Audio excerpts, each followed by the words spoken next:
ওকে,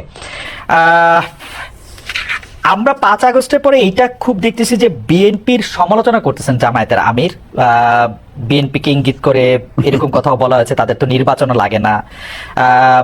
আওয়ামী লীগ ইতিমধ্যে যা দখল করেছিল, আওয়ামী লীগ ফুটপাত থেকে শুরু করে সব বিএনপি দখল করে নিয়েছে, যা আওয়ামী লীগ 15 বছর সাজিয়েছিল তা দখল করে নিয়েছে, 80 ভাগ দখল করে নিয়েছে, ইত্যাদি ইত্যাদি।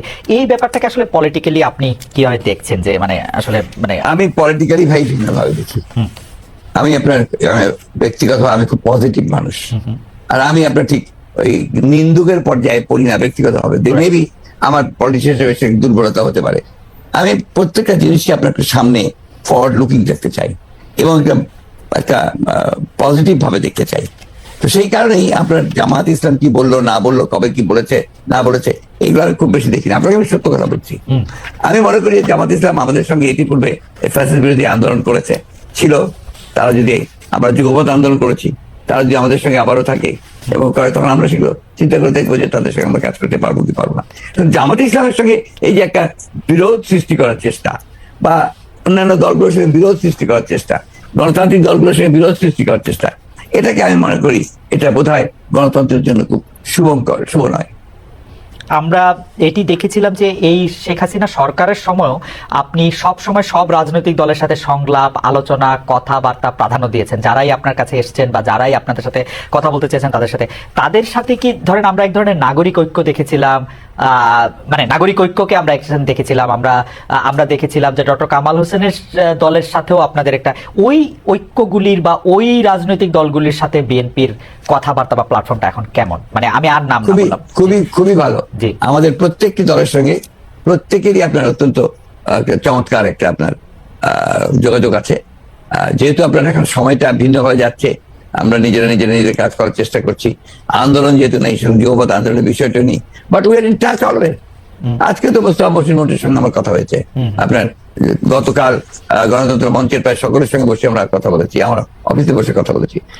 We are in touch. আমরা বিষয়গুলো দেখছি, পর্যবেক্ষণ করছি। আমরা সরকারকে যতটুকু পারা যায় আমাদের পরামর্শ দেওয়ার চেষ্টা করছি। আমরা গণতন্ত্রটা চাই, আমরা নির্বাচনটা চাই দেশের স্বার্থে, জনগণের স্বার্থে। কালের কণ্ঠকে আপনি একটি সাক্ষাৎকার দিয়েছিলেন, সেখানে জাতীয় সরকার নিয়ে একটি প্রশ্ন আসছিল। সেখানে আপনি বলছিলেন যে এরই মধ্যে আন্দোলন অংশগ্রহণকারী একটি দল নিয়ে একটি জাতীয় সরকার গঠন করার কথা বলেছি। এই জাতীয় সরকারটার কি নির্বাচন পরবর্তী সময় হবে? এটা কিসের ভিত্তিতে আপনার জাতীয় সরকার? আমরা বলেছিলাম যখন আমরা আপনার যুগপৎ আন্দোলনে যাই, সমস্ত রাজনৈতিক দলগুলোর সাথে আমরা আলোচনা শুরু করি। এটা ছিল আমাদের প্রায় 2-3 বছরের একটা প্রক্রিয়া। 2-3 বছরের এই প্রক্রিয়ার পরে আমরা ওই যুগপৎ আন্দোলনে একমত হই এবং এটাতে এগিয়ে যাই। এখানে আমরা যেটা চিন্তা করেছিলাম যে আমরা আন্দোলন করব, আন্দোলন করার পরে নির্বাচন হবে। সেই নির্বাচনে আন্দোলনকারী দলগুলো যারা পার্লামেন্টে আসবে অথবা আসবে না, তাদেরকে সঙ্গে নিয়ে একটা আপনার জাতীয় সরকার গঠন করা। এই জন্য আমরা যে 31 দফা দিয়েছি, এই 31 দফাকে বাস্তবায়ন করার ব্যাপারটা আমাদের একার পক্ষে খুব ডিফিকাল্ট হবে। সমস্ত দলগুলোকে সম্পৃক্ত করে আমি মনে করি যে আপনার এই ক্রাইসিস পিরিয়ডে, যখন একটা চ্যালেঞ্জিং পিরিয়ড আসে, তখন বেস্ট হচ্ছে যে গোটা জাতিকে ঐক্যবদ্ধ করা। আমাদের বক্তব্য মূল বিষয়টাই ছিল জাতীয় ঐক্য। সেই জাতীয় ঐক্য আমরা সৃষ্টি করতে পেরেছিলাম বলেই কিন্তু হাসিনাকে এত দ্রুত চলে যেতে হয়েছে। অন্য একটা প্রসঙ্গ, এই প্রসঙ্গে আসলে আপনাকে বারবার এই প্রশ্নের উত্তর দিতে হয়েছে যে অন্তর্বর্তী সরকারে কি কোনো স্থানীয় সরকারের নির্বাচন করা উচিত? এটা আমার ব্যক্তিগত মত, আমি বলছি আমার দলের এখন এ ব্যাপারে কোনো সিদ্ধান্ত হয়নি। তবে স্থানীয় অন্তর্বর্তী সরকারের প্রথম প্রায়োরিটি হওয়া উচিত জাতীয় সংসদ নির্বাচন। অন্তর্বর্তী সরকারের প্রথম প্রায়োরিটি জাতীয় মানে অনেক ক্ষেত্রে বলা হচ্ছে যে নির্বাচিত প্রতিনিধি না থাকার কারণে অনেক সমস্যা হচ্ছে, তৃণমূলে অনেক ঝামেলা হচ্ছে। সেটি এর সবচেয়ে বড় সমস্যা তো হচ্ছে পার্লামেন্ট নেই। আচ্ছা, পার্লামেন্ট না থাকলে যে সমস্যা হয় সেটা সবার আগে, এবং জাতীয় পলিটিক্যাল ক্রাইসিস যেটা হচ্ছে দেশে, ইকোনমিক ক্রাইসিস, তার সবকিছুর মূলেই হচ্ছে আপনার দেয়ার ইজ নো পার্লামেন্ট। পার্লামেন্টটা তো একটা শুধু পার্লামেন্ট না, এটা তো দেশের অর্থনীতি, রাজনীতি, সমাজনীতি, স্বাস্থ্য, শিক্ষা সবগুলোকেই তারা একটা পলিসির মধ্যে আনে, নিয়ন্ত্রণের মধ্যে আনে। তো সেই বিষয়টা আমরা সবার আগে দরকার। নানাভাবে আমি আবার আপনাকে কোট করি, আপনি বলছিলেন যে বিএনপি বিরোধী মনোভাব প্রসঙ্গে যে এটি একটি জাতীয় আন্তর্জাতিক ষড়যন্ত্র, আপনাকে কোট করছি, আপনি বলছেন যে আমরা 111-এর গন্ধ পাচ্ছি, বিরাজনীতিকরণের গন্ধ পাচ্ছি, আমাদের সতর্ক থাকতে হবে, রাজনীতি বাদ দিয়ে বাংলাদেশে কিছু সম্ভব না। আপনার সেই শঙ্কা কি বাড়ছে না? কারণ এই সাক্ষাৎকারটি আপনি আসলে 2 অক্টোবর দিয়েছিলেন, 3 অক্টোবর প্রকাশ হয়েছিল এটি। আমি এটা বলেছি এবং তার খুব কনসাসলি বলেছি, এবং এখনো যদি আমি মনে করি যে সেই ধরনের কোনো আশঙ্কা আমি মনে করছি, তাহলে আবার বলবো।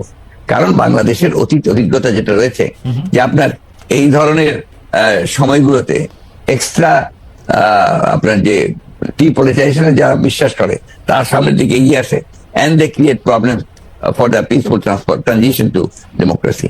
এই কারণেই আমরা সবসময় এটাতে সজাগ থাকি, সতর্ক করি এবং এই বিষয়গুলো জনগণের সামনে তুলে ধরি। উপদেষ্টা পরিষদে কারা থাকবেন, কারা অন্তর্ভুক্ত হবেন, সেই ক্ষেত্রে আমরা এটি শুনতে পেয়েছি যে এই সরকার সবসময় আপনাদের মতামত চাইছে। তো না না না, লেট মি ভেরিফাই। প্রথম যে কমিটি যখন গঠন হয় তখন আমাদের কিছু প্রস্তাব ছিল, পরামর্শ ছিল, তার সবগুলো হয়েছে তাও না। কিন্তু পরবর্তীকালে আর কোনো উপদেষ্টার আপনার ইনক্লুশন বা এক্সক্লুশন এটার সঙ্গে আমাদের কোনো সম্পর্ক নাই, এবং আমাদেরকে কোনো জিজ্ঞাসা কেউ করেনি, করার প্রয়োজন হয়নি। অর্থনৈতিক ক্ষেত্রে এই মুহূর্তে অনেকেই বলছেন যে এই সরকারের অনেক সিদ্ধান্তের ক্ষেত্রে অর্থনীতিটাকে চালিয়ে নিয়ে যাওয়ার জন্য, জাতীয় অর্থনীতি ঠিক রাখার জন্য অনেক সিদ্ধান্তের ক্ষেত্রে অনেক দোদুল্যমনতা দেখা যাচ্ছে। আবার কেউ কেউ বলছে যে এটি ভালো করছে। আপনার মূল্যায়ন একটু শুনতে চাই, যে বাংলাদেশ ব্যাংকের জায়গায় অনেকে বলছেন গভর্নর ভালো করছেন অর্থ, আবার অনেকে বলছেন যে না, এটা আসলে কোথাও যাচ্ছে না। না, ভালো ভালো হচ্ছে আমরা মনে করি, আমার কথা নয়, আমরা বিভিন্ন ভাবে যে শুনতে পাই, যাতে বাংলাদেশ ব্যাংক এবং ফিনান্স মিনিস্ট্রি এরা আপাতত এখন পর্যন্ত এই একেবারে ধ্বংসস্তূপ, হাসিনা তো শেষ করে দিয়েছে ভাই। এই বিষয়গুলো আমরা কেউ বারবার বলি না কেন? Why did you say these things again and again? She has destroyed the entire political structure and the economic structure, এবং লুট করে শেষ করে নিয়ে গেছে। চিন্তা করতে পারেন যে একটা দেশ থেকে যদি 2,00,000 কোটি ডলার লোপাট করে নিয়ে যাওয়া হয়, তার কি থাকে? সেটাই তারা করেছে এখানে। তো সেখান থেকে টেনে তুলতে, এই ধ্বংসের থেকে টেনে তুলতে এই 3 মাস কি enough time? No way. We must give them time, we must give them support, এবং পরামর্শ দিতে হবে। তাতে করে আমি তো মনে হচ্ছে যে কিছুটা ইমপ্রুভ অবশ্যই করেছে। শেখ হাসিনা যে বাংলাদেশের অনেকগুলি গুরুত্বপূর্ণ প্রতিষ্ঠান, বা বলতে গেলে প্রায় সবগুলি গুরুত্বপূর্ণ প্রতিষ্ঠানকে ধ্বংস করেছেন এবং প্রতিষ্ঠান ধ্বংস করে নিজে বড় হতে চেয়েছেন, সেটি নিয়ে আমার অন্ততপক্ষে কোনো দ্বিধা বা আমার কোনো দ্বিমত নাই। আপনার এই বক্তব্যের সাথে একমত, এটি আমি বারবার বলতেও চাই। এইটি বলতে আমি তখনও বলতে আমি কখনো দ্বিধা করি না, এখনো আমি বলতে এটি দ্বিধা করি না। কিন্তু প্রশ্ন হচ্ছে যে প্রতিষ্ঠান ধ্বংস করার ক্ষেত্রে আমি যেগুলি প্রতিষ্ঠান বলি, আমি আরো পরিষ্কার করে বলতে চাই যে বিচার বিভাগ, প্রশাসন, শাসন, সংসদ, প্রেস, যেগুলি ক্ষেত্রে আসলে রাষ্ট্র দাঁড়িয়ে থাকে স্তম্ভ বলে, ওই প্রত্যেকটি প্রতিষ্ঠানে, নির্বাচন কমিশন, এগুলি ধ্বংস এই আগের সরকারের আমলে সম্পূর্ণভাবে ধ্বংসপ্ত হয়েছে, যে বাংলাদেশ ব্যাংক। কিন্তু আমার প্রশ্ন হচ্ছে যে 2,00,000 কোটি টাকার কথাটা আপনি শুধু বলছেন না, অনেক অর্থনীতি বলছেন, আমাদেরকে সেই ধ্বংসস্তূপ থেকে হয়তো আমরা রেহাই পাবো না, কিন্তু আমরা কি কংক্রিট এভিডেন্স পাচ্ছি সে আসলে 2,00,000 কোটি টাকা কোথায় গেল, কে নিয়ে গেল, কার কাছে গেল? না, নিশ্চয়ই ওই তো কাজ তো করছেন এখন, এত দ্রুততা হবে না আপনার। অলরেডি তো দেবপ্রিয় ভট্টাচার্যের যে একটা কমিটি করা হয়েছে, তারা কাজ করছেন এটার উপরে, ইনভেস্টিগেশন হচ্ছে, কিছু কিছু বেরিয়েও আসছে, কে কোথায় গেছে, কোন দিন গেছে। একটু তো একটা সময় লাগবে তো পুরো জিনিসটা করতে, but things are coming out. আপনাদের মিডিয়াই আপনারা দেখাচ্ছেন, এগুলো মিডিয়াই আপনারা বের করে আপনি কি বাংলাদেশের মিডিয়া বা আমরা যেগুলি দেখাচ্ছি সেই সব কথাগুলি আপনি আসলে ফ্যাক্ট হিসাবেই সবসময় নিতে পারছেন কিনা? কারণ অনেকে বলছেন যে শেখ হাসিনা চাপ ছিল, এখন নাকি চাপ আছে। কোন চাপ নেই, এগুলো ভুল কথা। যারা এগুলো বলে তারা আপনার নিজের দায় এড়ানোর জন্য বলে। আমি যতটুকু লক্ষ্য করি, আমি যখন আপনার সাংবাদিক ভাইদের সঙ্গে কথা বলি, আমি তো দেখি যে তাদের উপরে কোনো চাপ নেই, চাপটা, প্রবলেমটা হচ্ছে অন্য জায়গায়। প্রবলেমটা হচ্ছে যে এখানে যে স্ট্রাকচারটা, মিডিয়ার যে স্ট্রাকচার গড়ে উঠেছে, এটা আপনার কর্পোরেট হাউস বেসড, এবং এখানে বেশিরভাগ কর্পোরেট হাউসের যারা ছিলেন তারা আপনার আগের সরকারের সঙ্গে তাদের অত্যন্ত ঘনিষ্ঠ সম্পর্ক ছিল ব্যবসাগত কারণে। ফলে ওই জায়গাটা তো এখন শেষ হয়ে যায়, ওখানে কিছু কিছু সমস্যা আছে, এবং এই ফ্যাসিস্টের সঙ্গে যারা কাজ করেছেন, যারা তাদেরকে তার দোষর হিসাবে কাজ করেছেন, দে আর স্টিল দেয়ার। আপনি ওই জায়গাটা তো পরিষ্কার হয়নি পুরোপুরি, ইট উইল টেক টাইম। ব্যাপারটা কোনো দলের না, কিন্তু ব্যাপারটা হচ্ছে ফ্যাসিজম, এটা আমাদের মাথায় রাখতে হবে। ব্যাপারটা হচ্ছে অ্যান্টি ডেমোক্রেসি, এই বিষয়গুলো আমাদের রাখতে হবে। এখন বলতে আমার anti the rights of the people, anti the voting rights of the people, human rights এর বিরুদ্ধে। এই বিষয়টা একদিকে, আর গণতন্ত্র একদিকে।